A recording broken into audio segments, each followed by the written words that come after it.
You think it's just communication, timing, personality, but what if the real reason your relationship keeps breaking is the trauma that no one's talking about? Huge issues of self-worth. Are they worth listening to? So much self-doubt. I don't trust myself to make a good decision. I don't trust myself. What I feel I want is what I really want and what I should have and what I deserve to have in terms of the life they've built or the relationship that they're in, the way that they're treated by other people. So you find someone, you get married, you build a life, but both of you are carrying wounds and no one taught you what to do with them. The conflict comes in when our partners stop feeling like a lover and start feeling like family. But this isn't a dead end. This is where the real work begins. So you're always going to turn back over and find a new thing to butt heads about. But that's not a problem if you know that conflict is growth trying to happen. This is Emily Harrington-Cheney. What patterns do you see, traumas do you see that people carry through their lifetime of like looking back going, wow, they weren't listened to as a child? Oh my gosh, so many. Huge issues of self-worth. Are they worth listening to? So much self-doubt. I don't trust myself to make a good decision. I don't trust myself that what I feel I want is what I really want and what I should have and what I deserve to have in terms of the life they've built or the relationship that they're in, the way that they're treated by other people. And just so much uncertainty and discomfort with uncertainty. Because if you're told what to do all the time, right, that eliminates a lot of uncertainty, which makes us feel calm. But it also, once you get out in the real world, and there are a million choices laid out in front of you, it just feels like so overwhelming, And then that lack of ability to choose, let's call it, as I hear you saying, then translates to the relationship, right? So you go through your life, you get married, and now you have two human beings who are both struggling with self-worth, struggling with, let's say, self-doubt. Yeah. How do they navigate that uncertainty and recognize what they truly want and need from the relationship that they're in? Well, poorly most of the time. Yeah, right? I think a lot of it is consciousness. So, in the kind of therapy I do with couples with relationships, it is about moving from an unconscious partnership to a conscious partnership. Unconscious partnership is either the romantic love phase that we're in, where everything is, rose-colored glasses, everything is beautiful.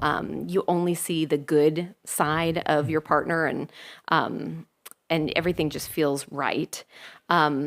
Or you have the power struggle where you're still unconscious, but everything just looks worse. That shine fades away from the beginning parts of the relationship, and you start thinking, well, maybe I made a mistake, or this person isn't right for me, or maybe I don't know them as well as I thought I did, or they've changed. But you have to get from that place of unconsciousness to a place of more conscious partnership where you are more aware of your own internal landscape, all of the factors from your childhood and earlier in your life that have that you're bringing into the relationship and keep getting played out unconsciously, and also start being curious and being more aware of what's going on with that same stuff with your partner so that you can take them less personally and you can have more compassion for the person that they are, rather than just getting a story in your head about what they're doing or what they're saying or who they are, and interacting with that story rather than interacting with the actual human being in front of you. So you talk about interacting with this story, right? The story of the human. Yes. How do you do that? Do you empathize with them and how they were raised? Do you ask questions? Do you create, what does those conversations look like to actually empathize with your partner? Yeah. So in Imago, what we do, we have what's called the intentional dialogue. Okay. And it's a really highly structured way of communicating, which feels really, really awkward when you first start doing it, right? Just like riding a bike. You have no idea what you're doing. Everything feels weird. You're going to fall over. But the more you practice it, the more you see that it eliminates a lot of the bad conversational habits that we fall into. It doesn't allow for a lot of that defensiveness to come up that gets in between couples. And The main part of it is mirroring. So one person talks at a time, rather than it being this kind of serial monologue where I'm talking and then you're talking, I'm talking, you're talking.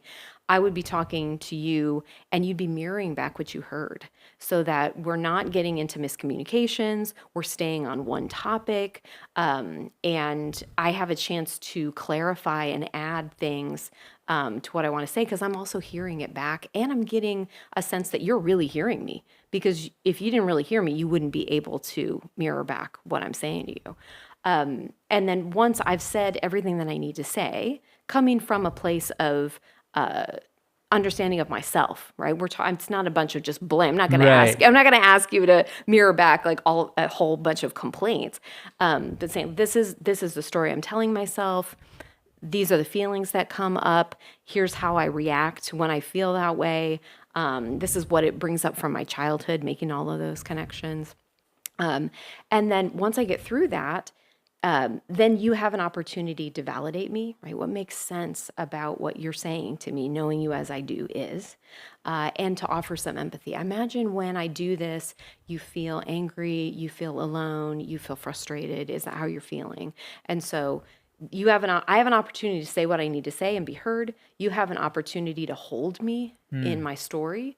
And then we switch roles. And then I offer to you the same gift that you just offered to me. The structured part of the conversation, you said, feels awkward at first. It does. Can you give me an example of what that structured conversation actually looks like? Yeah. So the first thing you do is you make an appointment, which is off the bat really awkward, especially if you've been with your partner for any number of years, right? So to make an appointment. Put it on the calendar. Yeah, or even right now, so hey, I'd like to talk to you about the leaving clothes on the bedroom floor. Is now a good time? If it's a good time, we sit down and we have the conversation. If it's not a good time, then you let me know when, so that I trust that we are actually going to have this conversation. Circle back. Yes, exactly. So after supper, or this weekend or whatever, and then the structure is what we talked about, right? So I say what I need to say. You're mirroring back as we go. You're checking in to make sure you're getting it. You're showing curiosity. Is there more? Is there more? You summarize what I said so that you're kind of pulling it all together. You validate. You empathize. We switch. And there you go. So if we use that example of leaving clothes on the bedroom floor, my guess is, you schedule the appointment with me, for instance. Like, hey, can we have this conversation? Yes. How do you avoid the attack through the conversation? Because without practice, without structure, without framework, I would imagine the initial conversations are, you're throwing the clothes on the floor, you lazy piece of junk. The hamper is right there. What is wrong with you? Right? And so it's all me. Right. So how do we balance that attack versus actually how we feel? Yeah, well, I think the first thing is to not ask for the conversation until you are regulated enough to have it without attacking. You're going to try really, really hard as the sender to be responsible with your send. No blame, no shame, no criticism. You just speak. So I noticed I had a reaction when I saw your clothes on the bedroom floor. The story I tell myself when I see that is that you don't respect our space and you don't care about how I feel when I walk into the room. When I tell myself that story, I feel really angry and I feel alone. And what this reminds me of from my childhood is, I grew up in a really messy house and nobody really seemed to care about what was in there. And, I often felt like I was alone in just like a really messy space, and it was really hard for me.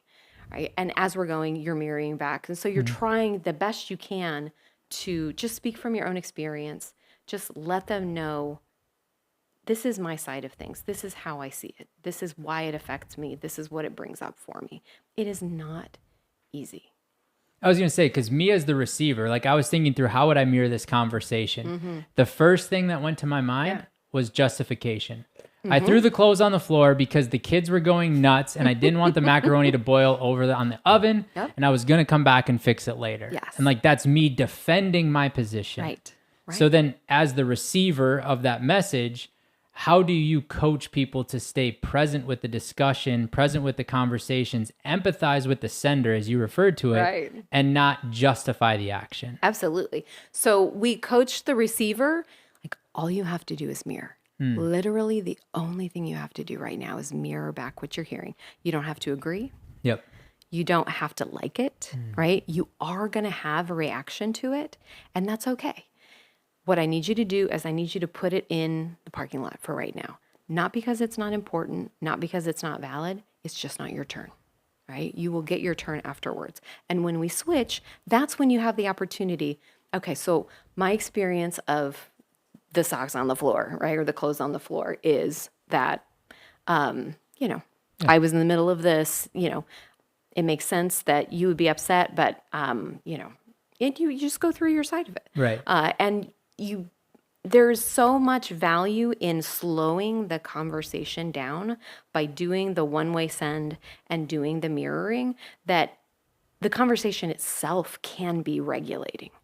Not all the time, right? You're going to have reactions, especially, we've got a range of frustrations. Like there are frustrations that are a 1 on the scale, and there are frustrations that are like relationship ending, like a 10 on the scale. And depending where you are on that spectrum, you're going to have a different reaction and a different level of feelings coming up when you're hearing what your partner has to say. But it takes practice, just like anything. It's like you are training your nervous system. This is a safe person. They are not your enemy. You need to share your feelings. You need to share your openness, your vulnerability with them so that you get the same back. And what I hear you saying is not only is that a safe person you're communicating with, but it's very important to create a safe environment. Yes. Meaning booking that appointment so that you're walking into the space rather than in the midst of the chaos trying to hash out a dispute in that moment. Exactly. Yeah, it's all about intentionality. When we do the couples workshops, like I probably say the word intentional or intentionality like 700 times. I'm like, you're going to hear this word a lot. Because without intention, like you're just both on autopilot. And so making the appointment introduces that intentionality. I want to have this conversation with you, but I respect you enough that I want to ask you, is now a good time? And if it's not, then we'll find a different time so that I know that you are ready, willing, able, and present with me so that we can do this together. And we're agreeing to do it in the dialogue format because that's what keeps us safe. So would you say most couples are walking through their life and their relationship unintentional? Yes. And then that is what leads to the conflict, confrontation, and ultimately divorce. Hopefully it doesn't get there, but... Yeah, it's interesting. So, what causes the conflict is the way that relationships work, which is we are, at least, in the Imago framework, we are unconsciously drawn to partners who represent both the positive and negative traits of the important people and caregivers in our lives growing up for the purpose of basically completing our childhood, right? Healing those wounds, coming back into wholeness and feeling fully alive, right? That's the ultimate goal. But of course, those environments weren't always ideal. We always experience our parents and our families in both positive and negative ways. And so the conflict comes in when our partners stop feeling like a lover and start feeling like family. And then those same templates and those same dynamics that were present for us growing up start creeping in, and we naturally use the same defenses that we use growing up to protect ourselves and those adaptive strategies to try to keep us safe in the present tense, even though our partner isn't our family. Right? We're projecting those things onto them and seeing things in them in a way that is that's skewed. It's not necessarily what's really going on or what's really there. So that's where the conflict comes from.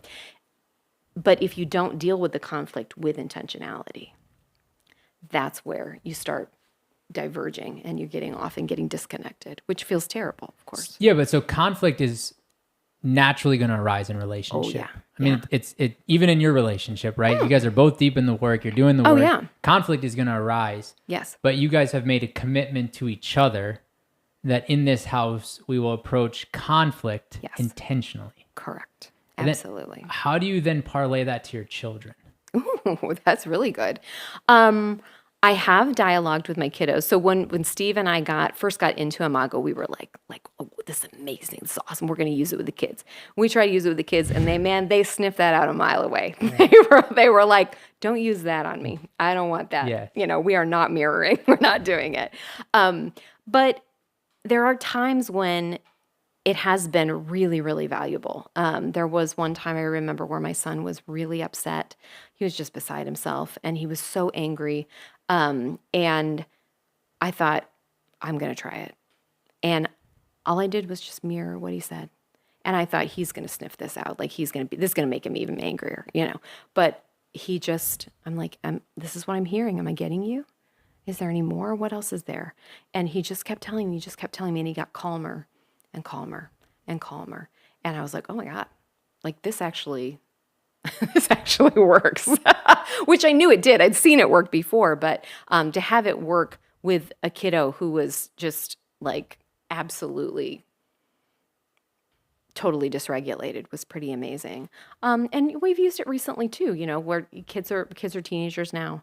And so, there are a lot of big feelings, there's a lot of, the natural differentiation, individuating, moving along, separating from the family unit. And so there's a little more conflict than we've had in the past. And, we've used it successfully there. And actually got a thank you from my daughter saying, thank you for approaching it in this way, because it actually felt really calm. It felt really safe. It didn't feel like anybody was trying to attack anybody. So I think using it with your kids is the most important thing, honestly. Have you seen your kids use it with their peers? I haven't seen it. That's an interesting question. But I would imagine, especially my daughter, she tends to be kind of like the in the friend group, like the group therapist. Yeah. And so I imagine that she's bringing some of that energy, maybe not exactly the skills, but I imagine because she's seen it, she's bringing some of that energy into her peer group. Yeah. Yeah. It's fascinating because I was reading some studies recently that talked a lot about how our kids do what they see, not what they're told. Mm-hmm. And so, like, if you said, hey, you need to mirror, hey, you need to mirror, hey, you need to mirror, they're like, yeah, okay, mom, like, right. I have a mirror, shut up, I got this, yeah, right? I got this. But if they witness it, if they witness the communication between you and your significant other as mirroring, if they witness you mirroring them, just through osmosis, I would imagine that they're mirroring in situations that they're in often. Yeah, absolutely. And I think with my kids, so we started with Imago in 2019. So that was 6 years ago. So they were already, around 10, maybe 8 and 10 when we started it. Excuse me.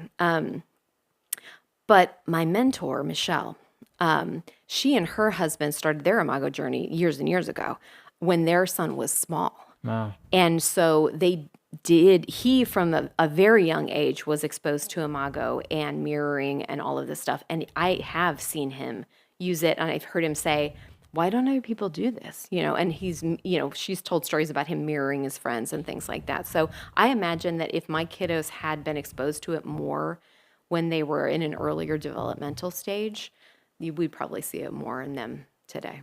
What will be really interesting is they continue to grow up and maybe someday have families of their own. You as grandma or grandpa kind of sitting on the sidelines going like, that's mirroring. Like, well, they just booked an appointment. Like, here we go. This is awesome. Yes. Watching how they develop with that skill. Because it's ingrained in them now at this point. Whether they use it or not yet, you have to imagine they will at some point. It's in there somewhere. Yeah. What got you all started down this journey in 2019? Well, our mentor, Michelle, who was my husband's group therapist at the time, she started doing trainings in Austin, and she very convincingly persuaded us, like, this is what you want. If you want to work with couples, this is amazing. She is a very, very powerful persuader. And, we got into the training, and it was amazing. I mean, there are as a therapist, man, you could go to a training every day of the year. And there's a lot out there. Most of them just kind of feel like school. They're transmitting information. You might be practicing a little bit. But the Imago training is like it embodies what Imago is. We're mirroring all the time. It is totally experiential. Like it's an emotional experience to go through the training itself. And that was really powerful to me, to be able to feel it even in a training environment and feel the shift and the growth happening, even though I'm not sitting in therapy. I'm not even talking to my partner. I'm talking to some random therapist I've never met before who's in this training, and we're feeling this emotional connection and we're going to this depth that I could never have imagined would be possible in a training. And so I was really sold just because of the experiential elements of it. So were you in the therapy space prior to Imago? Yes, I graduated with my master's degree in 2019. And so I had just graduated and just had been, seeing clients during my grad school experience. And so I was just a brand new therapist when I first got introduced to Imago, which I'm grateful for, honestly, because it means that I didn't have years and years of doing whatever kind of couples therapy, or probably avoiding doing couples therapy because it would be really scary and difficult before I learned that. So I feel like I got off, I got on the ground floor and been able to learn and practice and hone those skills ever since. Yeah, that's what I was really curious about, is like what habits or patterns did you have to break in this new way of therapy, this new way of leading conversation? Yeah. And I'm sure you still had to break some, right? Because you graduate in 2019, you have all the stories, all the programming that's been given to you your entire life. And now this is a whole new sort of language. It's a different way to communicate. Completely. And so do you ever find yourself still slipping or sliding back into the old ways? Oh, absolutely. Yes, 100%. I mean, it's a hard thing to keep couples in dialogue because there is, there's always resistance to it. And I felt it too when we first started doing the training, and we were just mirroring each other like endlessly. It felt like I was like, what are we doing? This is a waste of my time. We're saying everything twice. This doesn't make any sense to me. Like, what are we doing? And I was like irritated by it. So I had my own personal resistance to it. And then over time, as I started to know what it felt like to be mirrored, I was like, oh, okay, now I get it, and the practicing the skill made it easier. So it wasn't as tense to remember it. So I totally get couples having a resistance to it because it does require some intimacy. You're facing one another, you're close together, you're eye to eye, heart to heart, knee to knee. A lot of couples who are disconnected or are in conflict, like they don't sit down with one another and make eye contact. Right. And that itself, just by itself, can be daunting. And so asking them to maintain, regulate their emotions, listen to one another, repeat back what their partner is saying, it's a stretch for a lot of couples, and it can be hard to keep them in that dialogue format. Would you say, though, just communication in general is a stretch for most couples? Yeah. Well, good communication. Good communication. Yeah. There's toxic. People are really good at that. They're really good at that. Throwing the daggers. Yeah. From your perspective, how much do phones and other medias play into a couple's inability to connect intentionally, as you said? I think it depends on how they're used.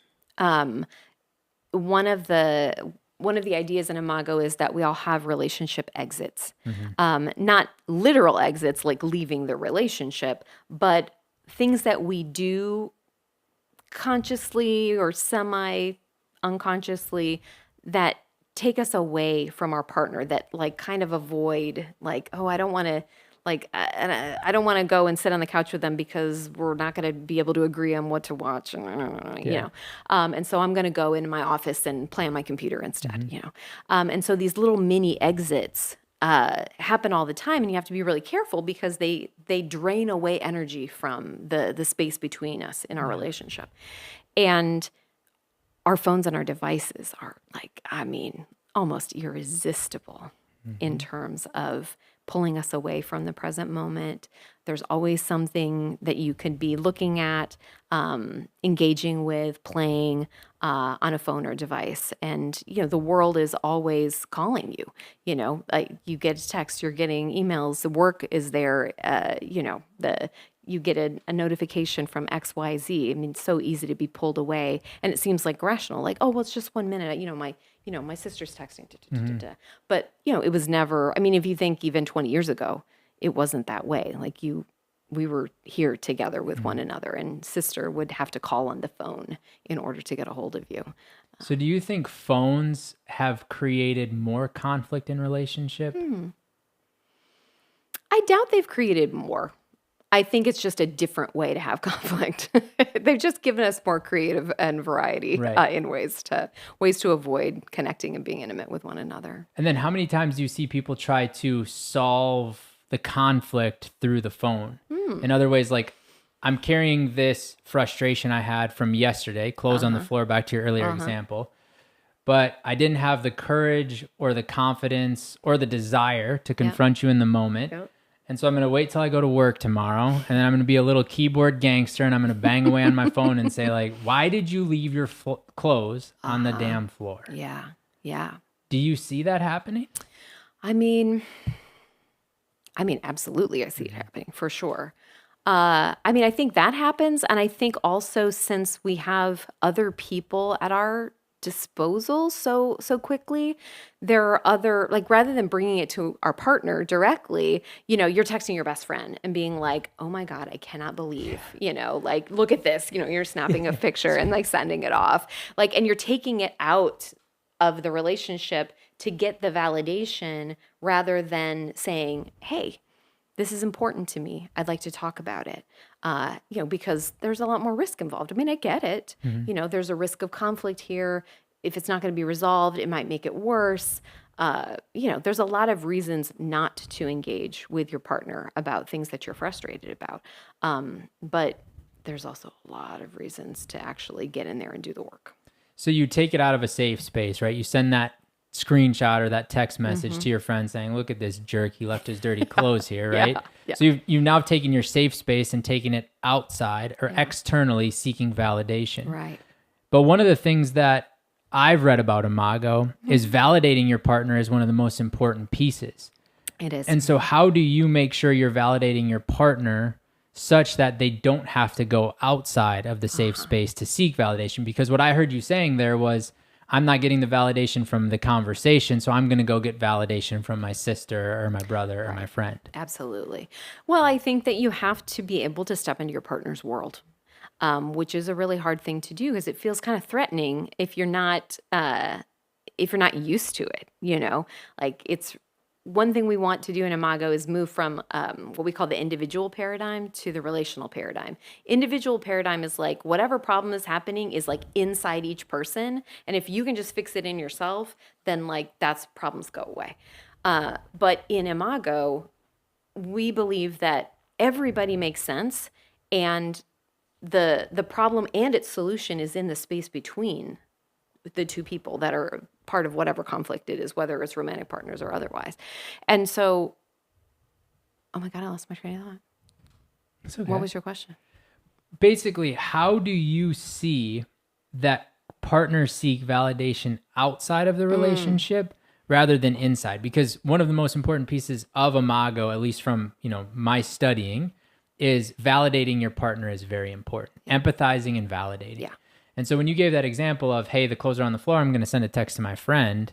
What I hear you saying is, I'm not going to get validation from you, so I'm going to go to Jimmy and get validation from Jimmy. Right. And so you have to be able to step over into your partner's world. Yeah. And that can be really difficult, but it's so important because you have to be able to find what makes sense about your partner. We all want to be understood. We all want to know that someone gets it, even if they don't agree with it, that they get it. That like my partner gets that the clothes on the floor are frustrating to me, and they're frustrating to me not necessarily because he's a terrible person or I think he's done something horribly wrong, but because the way that I grew up makes it a tender spot for me, right? And it causes a problem. And so of course, there's such thing as, looking out for validation, like looking for things to validate in your partner. But whenever your partner brings you something, even if you feel the reactivity, even if you have a perfectly good reason why you did what you did, to stop, slow down, and say, okay, what actually makes sense about this? And if it doesn't make sense, you don't have enough information. and you say, I'm having trouble understanding you. Can you tell me more about why this is upsetting you? And try to understand so that you can get to a place where you can validate something, anything about what they're saying. One of the things that I've seen people do is as they gain these tools, whether it's Imago or communications training or mirroring, whatever you want to look at, they gain these tools. They begin to weaponize them in a relationship. And so how do couples use this mirroring concept, use this validation concept, use this empathy concept, not as a weapon, but as a force for great in that intentional conversation? Yeah. I've seen the same thing. And I always find it really frustrating. And it makes me sad because I'm like, this is such a beautiful tool for connection, and you're using it to hurt each other. And so I don't know. I mean, you just have to have the intentionality. You just have to make the decision to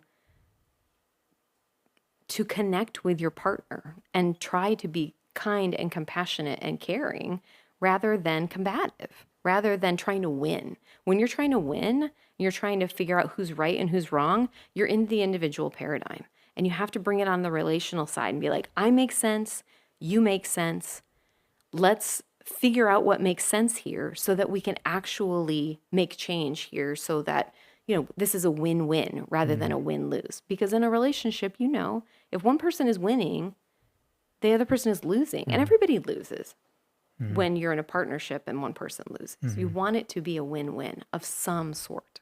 Yeah, I remember when I first got married, somebody asked me, like, what do you think the relationship from a give and take perspective needs to be? And of course, I was young and smart ass. I'm like 50-50. And the guy looked at me, he's like, that's a recipe for divorce. I'm like, well, what do you mean? How is that a recipe for divorce?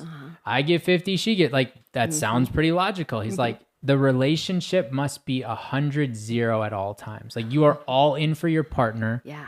And their perspective, even if you don't agree with it, at all times. Yeah. And she is all in for you at all times. And that can be really hard to maintain. Oh, incredibly difficult. Because we have a tendency as humans to keep score. Oh, yeah. Whether we want to admit it or not. Oh, yeah.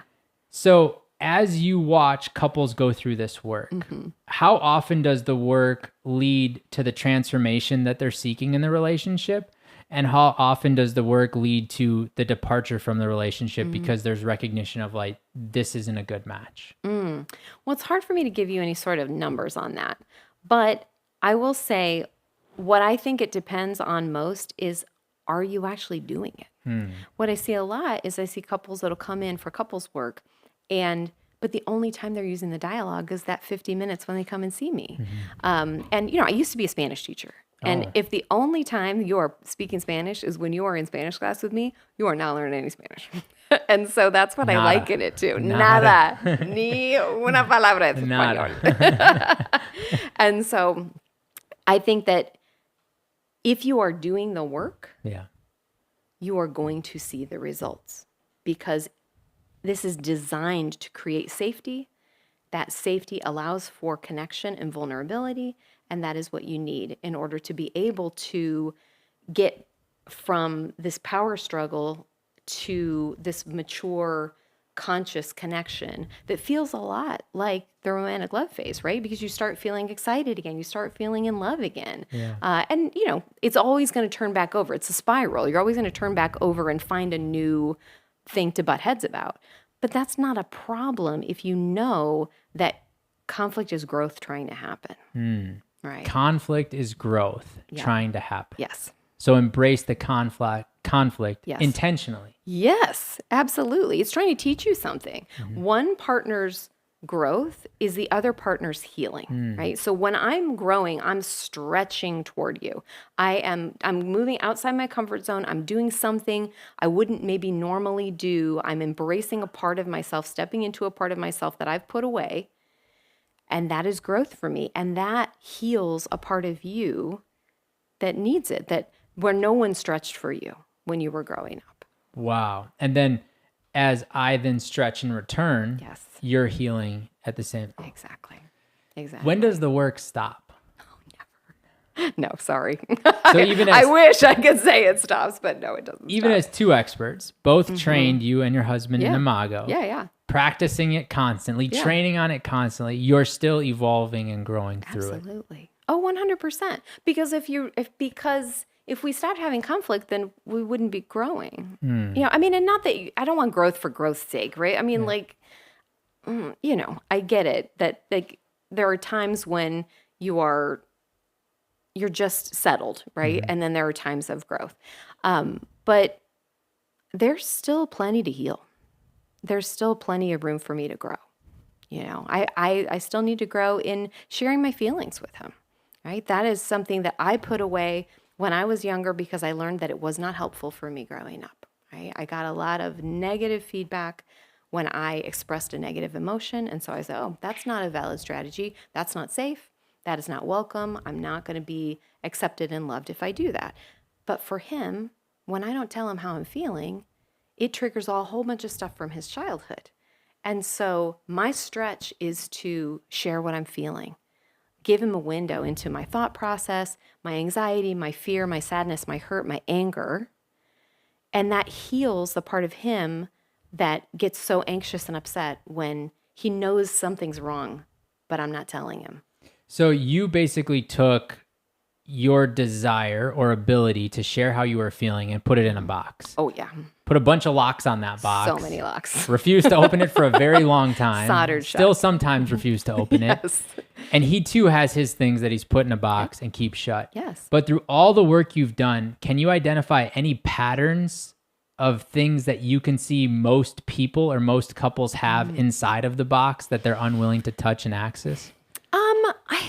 There's a lot of variety there because everybody's childhood was different. And I mean, one of the things is that in Imago, we talk about these repressive messages that you get growing up.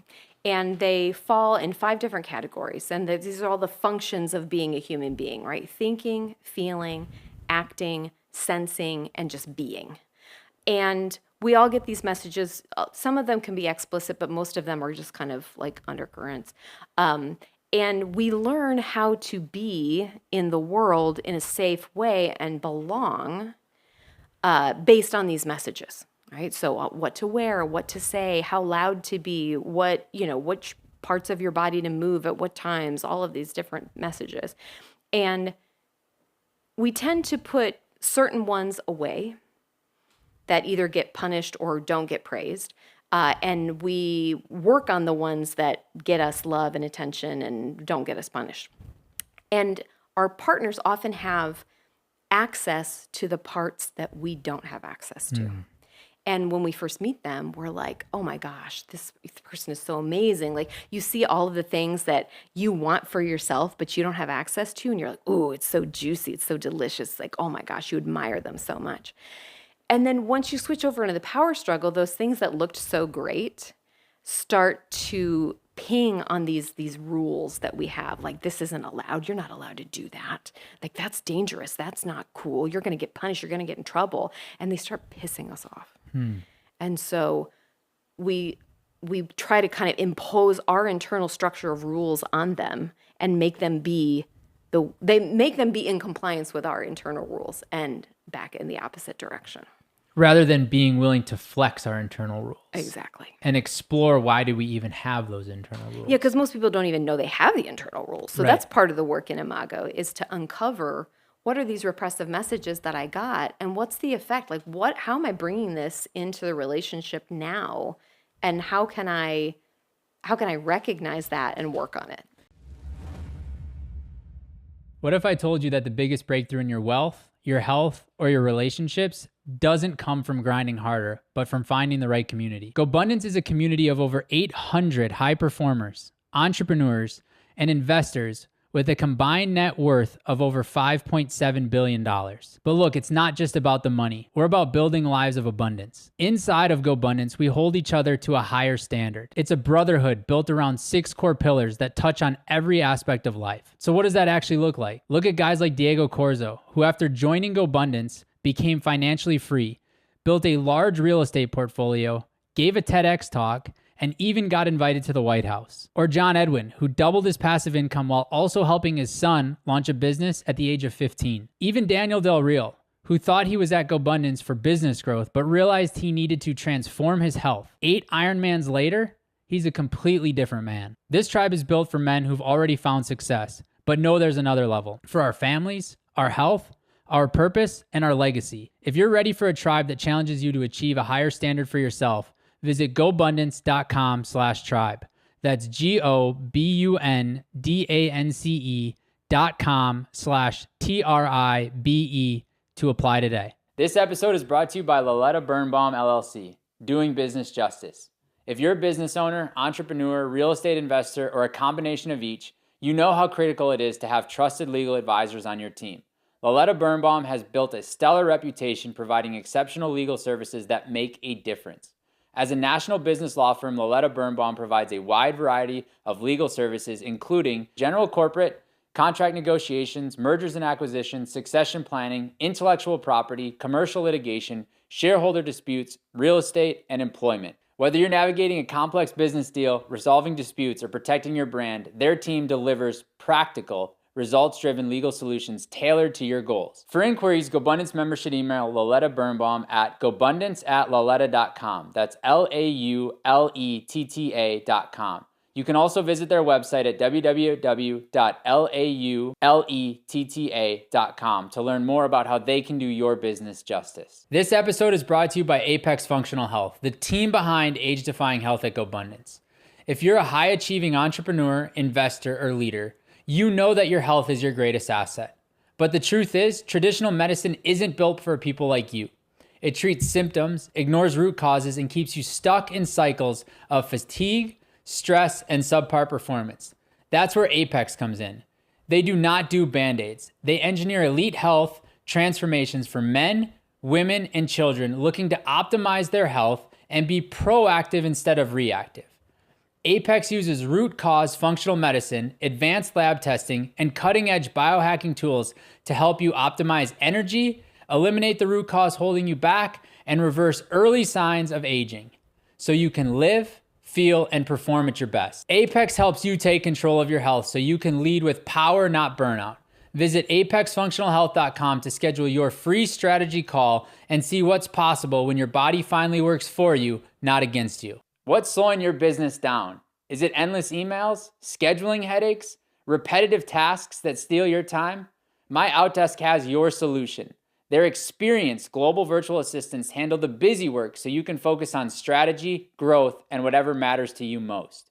From administrative support to marketing and customer service, they've got you covered at a fraction of the cost of hiring in-house. Scale smarter, save bigger, get the support you need today at My Outdesk.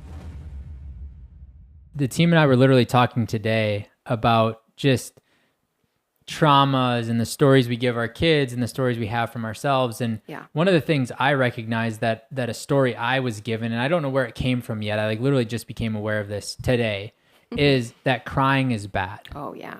And I was reflecting on that discussion in my own head because I remember my son crying over the weekend. He's 4. And it was over something that I deemed stupid, something that I deemed we don't cry over. Yes. And yet there I was telling him, like, stop crying, stop crying, stop crying. Yep. And I was talking to the team today. I was like, it's such an interesting thing to be aware of. Yeah. Is like, where did I get that story? Why am I choosing to still carry that story? Right. And then even further, who am I to give my child that story? Yeah. Yeah. And so as you navigate this life, how do you make sure that those things you've put in the box or that were forced to be put in a box because of the stories and the imprints on you don't become inside of your children's box someday? Yeah. Well, you've got to cultivate self-awareness. You have to be intentional, there's that word again, about looking at yourself and reflecting on how was I raised and what do I want to carry forward from that?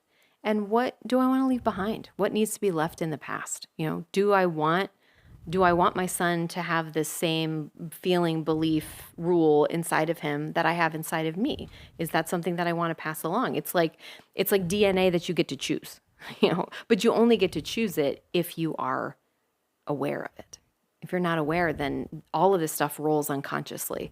And that's true in your romantic relationship, and it's true in your relationship with your kiddos. How do you become aware of it? Because it sounds so great. It sounds so awesome. Like, okay, all I got to do is be aware of it, and then I don't have. But most of us aren't even aware that we're unaware of the things that we could be aware of.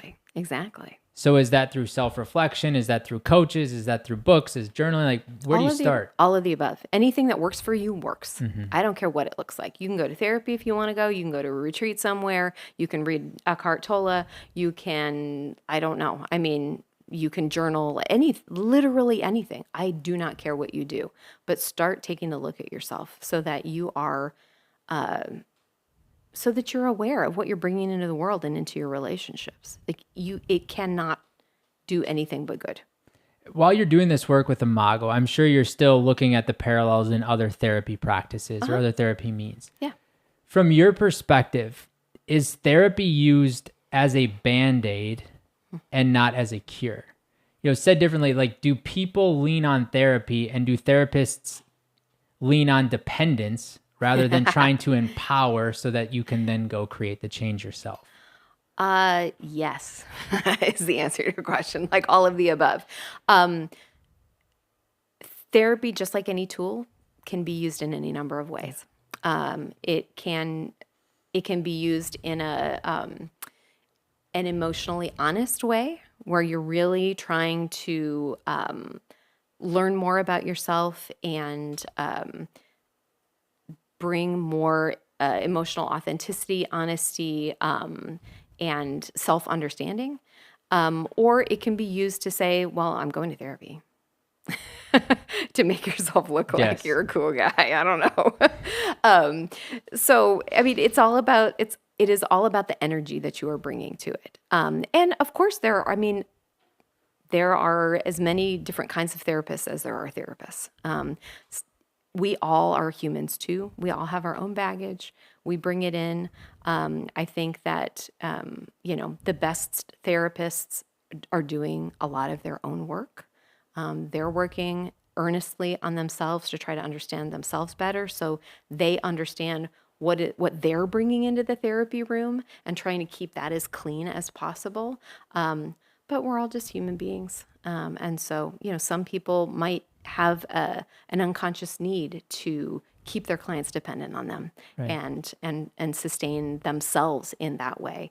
And there are a hell of a lot of therapists who, might know that about themselves and not engage in it actively. And there are some therapists who may not need that sort of gratification. Right, because there's an amount of significance that comes from being needed by the client, I would imagine. It's no different than, working with a team. Mm-hmm. You become the bottleneck because you get significance from all the problems landing on your desk. Right. And then you're miserable and have decision fatigue because all the problems land on your desk. Yeah. And so as therapists are navigating this space, have you had to wrestle with that at all? Have you had to play with that concept of significance and what is my role in this conversation? Oh my gosh, yeah. I mean, I think therapy is the weirdest job you can have. I really do. Like, I still constantly am consulting with my mentors and supervisors, like, what are we actually doing here? Is it my job to help people? Is it my job to like just hold space so people can help themselves? Like, I don't want to give advice. Like, I don't know what's going on. I don't know what's best for them, but at the same time, they see me as an authority. Like, there's so many different, it's a weird job, Matt. It's a weird job. It kind of reminds me of a personal trainer. When I go to the gym with the personal trainer, I'm all in, I'm working out hard, they're pushing me. Yeah. But the personal trainer's not coming with me in the car to drive home where I may or may not stop for a P. Terry's cheeseburger, right? Yes. But then yet I come back to the gym bitter and angry, most likely at the trainer because I'm not seeing the results. Yeah. But in reality, if I look in the mirror, the reason the results aren't happening is because, as you said earlier, I'm not doing the work outside of the practice. Yeah, absolutely. For sure. And it's, part of being a therapist is knowing the limitations of your influence. You just, like, this person is coming to see me for 50 minutes once a week, maybe once every 2 weeks. If it's once a week, they have 6 days and 23 hours where they are living their life and I am not there influencing them. And, you have to be humble about what your contribution really is, and not take it too seriously, but also know that you really don't know what your influence is. So you have to be very careful. Yeah. You have to be mindful of what you're bringing into the space, what you're saying to clients, because you never know what's going to land with them and how it's going to land. And then how long they'll carry it. That's the dangerous part. Yes. Or how they'll interpret it too, right? You can say one thing and then have them hear something completely different. I mean, just like any relationship. Yeah, just like any discussion, right? There's things that have been told to me, like just very off the cuff, that the people who told it to me have no idea what they said, no recollection of what they said, but I've carried it for 3, 4, 5, 7, 12 years. Oh, yeah. And I'm still like, do you remember what you said? Like, no, tell me what I said. I'm like, nah, I'm good. No, I'm just going to leave you sit with it, right?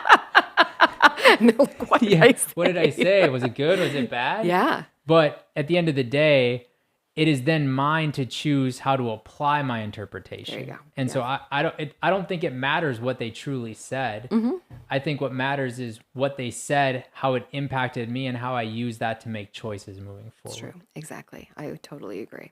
Yeah. So trauma is a very commonly used word in today's day and age. Oh my gosh, yes, it's everywhere. From your perspective, is it misused, overused, or underused? Ooh, oh man. Yes. Again, is my answer, which is probably totally unsatisfying. It can be misused. I mean, it depends on, are you using it as an excuse? Are you using it to create a space where you are a victim and you don't have to do hard things? Then you're probably misusing it or overusing it. But I think also we don't recognize, I mean, everybody recognizes what they used to call big T trauma. Like, right, where you're got in a terrible car accident, or you were assaulted, or you were part of a natural disaster, something terrible, acute that happened to you. I think that we're getting to a space more and more where we are recognizing the significance of little T trauma. And again, like nobody uses those terms anymore, but the kind of chronic developmental trauma that, people suffer through, and, you can't see it in the way that you could see those other kinds of acute trauma. They're like the little paper cuts. Yeah. The little comments, the little moments of feeling. Right. Yeah. Right. Those, the disconnections, the little wounds, the small injuries that happen consistently over time. From your perspective, what is a lie that people believe about therapy that is actually keeping them stuck?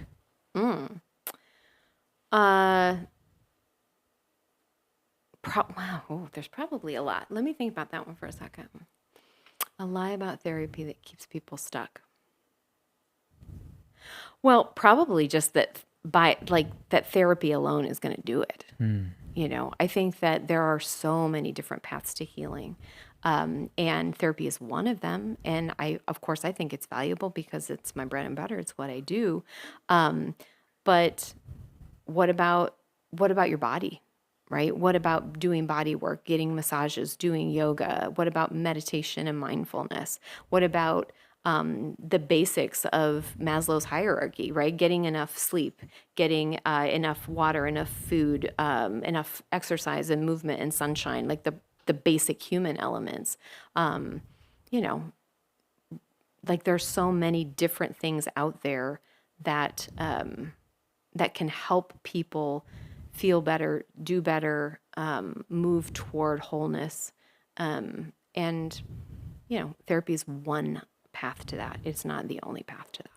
It seems as though therapy is transitioning more and more to this medicinal space. Yeah. And what I mean by medicinal is ketamine, psilocybin, MDMA, whatever that modality is for you. Mm-hmm.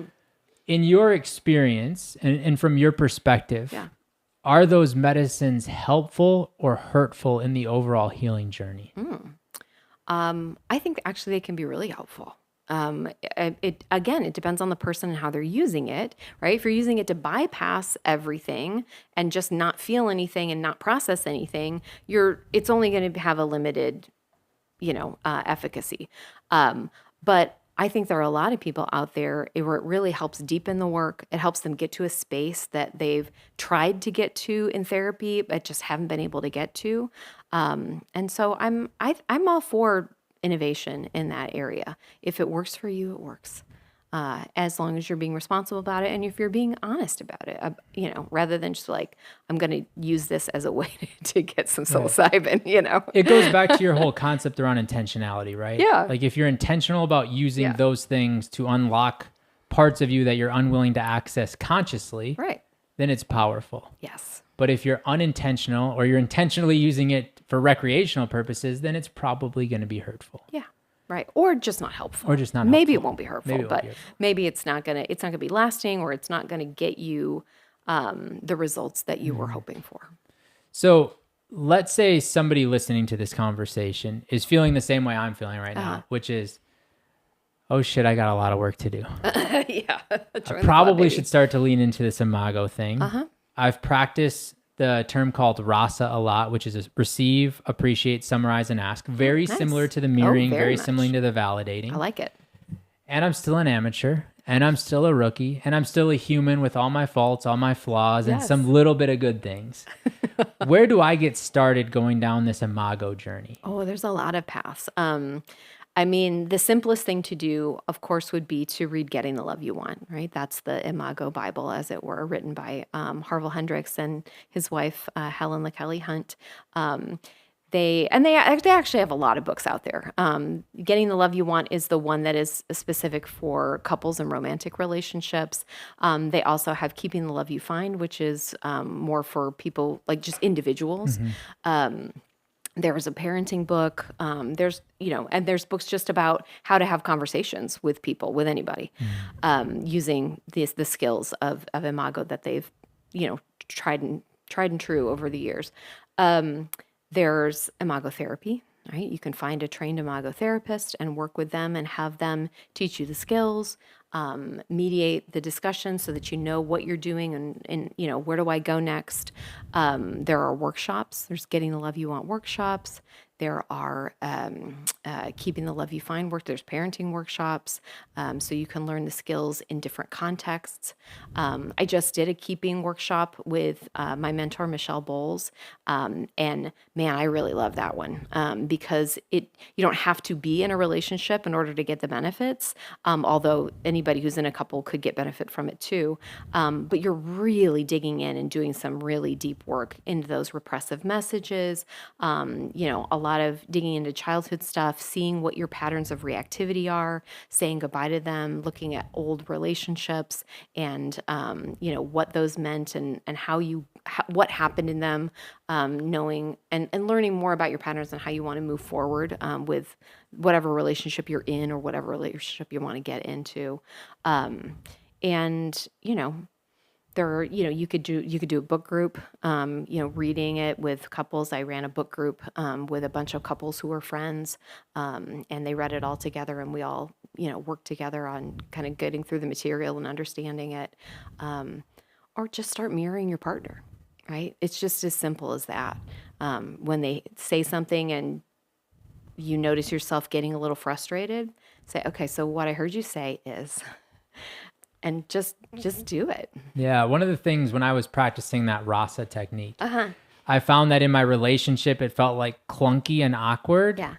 And then my wife was like, how are you trying to manipulate me now? Like, where are you going with this? Right. So one of the things, I travel a lot. One of the things I started to do was I started to mirror the TSA agents.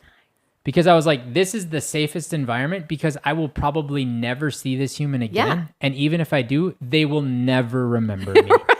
They see hundreds and thousands of faces every day. Yeah. And that really gave me the strength and the confidence to then take that back into my relationship, right. Where I wasn't trying to practice on her, my wife. Yes, exactly. I was bringing this tool, not perfectly refined, not perfectly polished, into the relationship because I had practiced it on all these random ass TSA people. Right. I love that. I think that's great. I think the more practice you can do, the better. And that's something when I took that keeping workshop that they encourage us to do, like bring this dialogue into your life, mirror the cashier at the store, ask the person, like if you go to the T-Mobile store and you're trying to get a new phone and they're trying to explain something to you, like ask them to mirror you so that, you know that they're understanding your problem. Right. Just practice. It gets so much easier. I never thought it would be easy. But, I'll go into a space and I'll mirror people and they're like, wow, you're really good at that, and they think that they can't do it. I'm like, I couldn't do it either until I could. Just practice. Well, it goes back to like your Spanish teaching. Exactly. Right? Like, yes. I dropped out. Well, I got kicked out of Spanish in high school. Oh, boy. And so now here we are with the ranch, and our ranch manager is a godsend, one of the best humans I've ever had the privilege of meeting and working with. And he doesn't speak a lick of English. There you go. And so here I am learning Spanish. Yes. And when he first started, it was like really bad.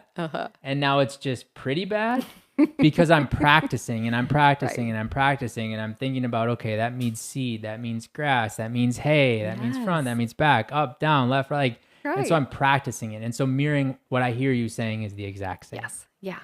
Yeah. And I actually did not make the full connection before that I am once again in a position to be teaching some awkward communication skills. It's just a language. Right? Exactly. Mirroring is no different than Spanish. It's just a language. It's just a different way of communicating. That if you haven't used it before is new to you. It is going to be new and it's going to be awkward and you're not going to get it right every time and that's okay. Yeah. All right. That's part of the process. You mirror somebody and you say, am I getting you? And they're like, no, that is not what I said at all. I feel like, okay, tell me again and I'll try again. Yeah. It doesn't have to be right the first time. It doesn't have to be perfect. You just have to make the effort. It's okay to ask for a do-over. Oh, absolutely. Absolutely. Michelle always says, Imago is a team sport. It's a team sport. You're on the same team. Yeah. You're helping each other. This is not just because we're sitting across from each other and talking eye to eye doesn't mean that we're opponents. Right. We are actually working together to build understanding and create what we want to have in the space between us. So people listening, again, like myself, are like, okay, great. I'll start with that book. I'll look into those workshops. I'll look into coaching, but I want to work with you. How do people find you? How do people reach out to you? And what is the best way to start the dialogue between you and them? Yeah. The best way is to go to my website. It is seenandheardpsychotherapy.com. There's an easy to fill out contact form on there. Just pop through, comes right to my email, and I'll get in touch with you. I've really enjoyed the conversation. I know relationship may not be my strongest suit yet, but it's something that's important to me. Yeah. It's something that I'm not willing to sacrifice. Yeah. And so not only was this conversation fun for me to have, it was very insightful for me to take these tools back to my wife and my children and the people I love and start practicing and using these things in my common language. I'm so glad to hear it. I love the idea of you taking this home and using it as much as possible. I appreciate you. It's a great thing. Thank you for inviting me. Yeah, thank you.